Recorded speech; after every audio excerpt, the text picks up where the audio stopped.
Hi guys, welcome back to a new episode of Tech It's Simple.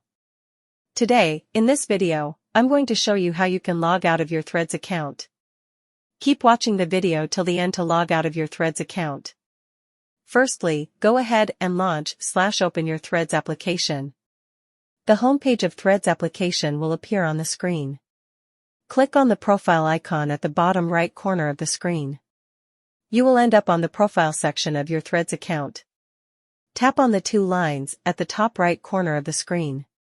Now, all you need to do is click on the Logout option. Confirm logging out of your Threads account by tapping on Logout once again. This is how you can sign out of your Threads account quickly and easily, just in a few steps. If you have any thoughts or queries, let us know in the comment section. Don't forget to subscribe to our channel. Also, press the notification bell icon so that YouTube will notify you whenever we post a new video. I hope this video was helpful to you. Thank you so much for watching.